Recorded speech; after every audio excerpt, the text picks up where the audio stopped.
नमस्कार। स्वागत है आप सबका राजनीति के इस अखाड़े में। मेरा नाम है अजय सेतिया। मित्रों, अविश्वास प्रस्ताव आया और गया, उसका यही हशर होना था।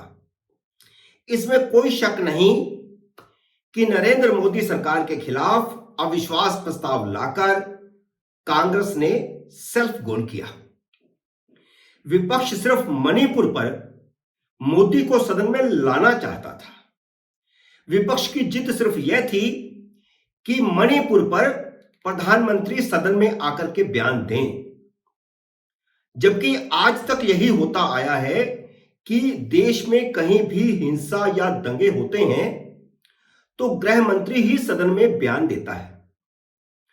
यहां तक कि गोधरा दंगों के बाद भी गृह मंत्री ने ही बयान दिया था। और इससे पहले मणिपुर में जितनी बार भी हिंसा हुई, एक बार तो नरसिम्हा राव के शासनकाल के समय 700 के करीब लोगों की हत्याएं हो गई थी। तब गृह राज्य मंत्री राजेश पायलट ने जवाब दिया था। तो इसलिए यह अजीब तरह की जिद थी कि प्रधानमंत्री आए और जवाब दें। बहस के लिए सरकार तैयार थी। अमित शाह ने तो बाकायदा लोकसभा में कांग्रेस के नेता अधीर रंजन चौधरी को और राज्यसभा में विपक्ष के नेता मल्लिकार्जुन खड़गे को चिट्ठी लिखकर के कहा था कि सरकार बहस को तैयार है, लेकिन अजीब जिद थी विपक्ष की कि मोदी सरकार सदन में आकर पहले बयान दें। विपक्ष को नियमों से कुछ लेना देना नहीं था। वह प्रधानमंत्री मोदी को कटघरे में खड़ा करना चाहता था। इसलिए एक ही तरीका उन्हें समझ में आया, और वह समझ में आया तरीका अविश्वास प्रस्ताव का। हालांकि विपक्ष की यह जो जिद थी कि पहले आकर के प्रधानमंत्री बयान दें, वह तो इसमें भी पूरा नहीं होता था। हां, बहस के बाद अंत में प्रधानमंत्री को आना पड़ता और बहस का जवाब देना पड़ता, और उन्होंने दिया भी। पहली बात तो यह है कि यह फैसला पूरी तरह गलत था। यह जानते हुए भी कि भाषण कला में मोदी का कोई मुकाबला नहीं कर सकता, कम से कम मौजूदा लोकसभा में तो विपक्ष के पास ऐसा कोई सूरमा नहीं है जो भाषण में मोदी को मात दे दे। इसलिए यह रणनीति ही गलत थी। विपक्ष अपनी जिद के चलते अविश्वास प्रस्ताव ले आया, तो बहस में हिस्सा लेते हुए कैबिनेट मंत्री किरण रिजिजू ने कहा था कि विपक्ष को बाद में पछतावा होगा कि वह अविश्वास प्रस्ताव लाया ही क्यों। और वही हुआ। सरकार ने अविश्वास प्रस्ताव का अपनी 9 साल की उपलब्धियों का प्रचार करने, संसद में उसका बखान करने और सभी टीवी चैनलों पर उसका लाइव प्रसारण हुआ। इसका इस्तेमाल करने में सरकार ने कोई कोर कसर नहीं छोड़ी। मंत्री बोले, सांसद बोले, सब बोले। और जब अविश्वास प्रस्ताव होता है तो वह एक मुद्दे पर नहीं होता, फिर खुला खेल फुरुखावादी होता है, सब विषयों पर बोला जाता है। और क्योंकि सांसद एनडीए के ज्यादा हैं तो स्वाभाविक है उन्हें ही ज्यादा बोलने का मौका मिलना था, और वह मिला। देश भर के मुद्दे छाए रहे, मणिपुर का मुद्दा पीछे छूट गया, जबकि विपक्ष का लक्ष्य तो मणिपुर था। विपक्ष मणिपुर की बात करने लगा तो सत्ता पक्ष की तरफ से दूसरे मुद्दे भी गिनाए जाने लगे। अब अविश्वास प्रस्ताव होगा तो समग्र बात होगी। विपक्ष अपने ही बुने जाल में फंस गया। और जहां तक मणिपुर का सवाल है, तो गृह मंत्री अमित शाह ने 2 घंटे मणिपुर के मुद्दे पर जवाब दिया। वह 2 घंटे के करीब बोले। मोदी ने अपने भाषण के आखिर में इंडिया गठबंधन को आतंकवाद की बर्बादी की गारंटी बताकर गठबंधन के खिलाफ नारे लगवाए और देश को वादा किया कि वह देश को विकसित भारत बनाने की गारंटी देते हैं। और उन्होंने यह भी कहा कि 5 साल बाद जब विपक्ष फिर उनके खिलाफ अविश्वास प्रस्ताव लाएगा, तब भारत दुनिया की तीसरी बड़ी आर्थिक शक्ति बन चुकी होगी।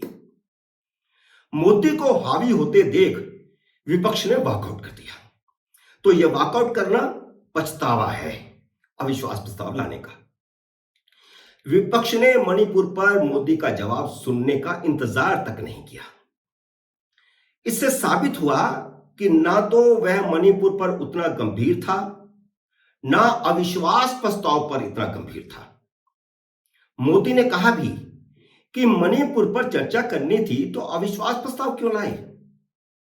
मोदी ने यह कहने में भी कोई हिचकिचाहट नहीं की कि मणिपुर की स्थिति हाई कोर्ट के फैसले के कारण पैदा हुई, और यह सच भी है। अलबत्ता उन्होंने कांग्रेस राज के समय मणिपुर में हुए दंगों और नरसंहारों का पूरा चिट्ठा खोल दिया और कांग्रेस को ही कटघरे में खड़ा कर दिया। जब मोदी ऐसा कर रहे थे तो अपना बचाव करने के लिए कांग्रेस की तरफ से सदन में कोई सदस्य था ही नहीं, क्योंकि वे तो वॉकआउट कर चुके थे। नियम यह है कि अविश्वास प्रस्ताव पर जब प्रधानमंत्री का भाषण हो जाता है तो उसके बाद अविश्वास प्रस्ताव पेश करने वाले को फिर से बोलने का मौका मिलता है। जिसने अविश्वास प्रस्ताव पेश किया तो वह गोगोई ने पेश किया था, गौरव गोगोई ने पेश किया था, जो असम के सांसद हैं। और विपक्ष ने वॉकआउट करके यह मौका भी गंवा दिया। गोगोई भी मोदी को प्रति सवाल करके उनको कटघरे में खड़ा नहीं कर सके, जबकि यह एक स्वर्णिम मौका होता है कि जब प्रधानमंत्री बोल चुके हैं तो उन पर उनके भाषण के आधार पर नए सवाल दागे जाएं। हालांकि वो जवाब देते हैं, प्रधानमंत्री नहीं देते हैं, वह अलग बात है, लेकिन वोटिंग से पहले यह एक प्रक्रिया है। और विपक्ष वॉकआउट करके इस मौके को भी उसने गंवा दिया।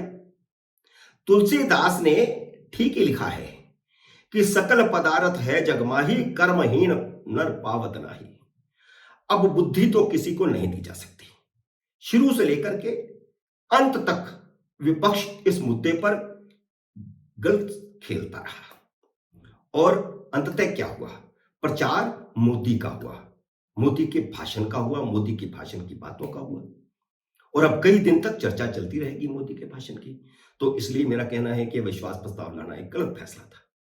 मोदी ने अपने जवाब में याद दिलाया कि विपक्ष जब उनके खिलाफ 2018 में अविश्वास प्रस्ताव लाया था तो उन्होंने तब भी कहा था कि वह विपक्ष का खुद के प्रति अविश्वास प्रस्ताव है, और अब भी मैं कहता हूं, यानी मोदी ने कहा कि अब भी वे कहते हैं कि यह उनका खुद के प्रति अविश्वास प्रस्ताव है। और अंततः वही हुआ कि 2019 में जनता ने भी यूपीए के खिलाफ अविश्वास ही प्रकट किया, क्योंकि मोदी को पहले से भी ज्यादा बहुमत दिया।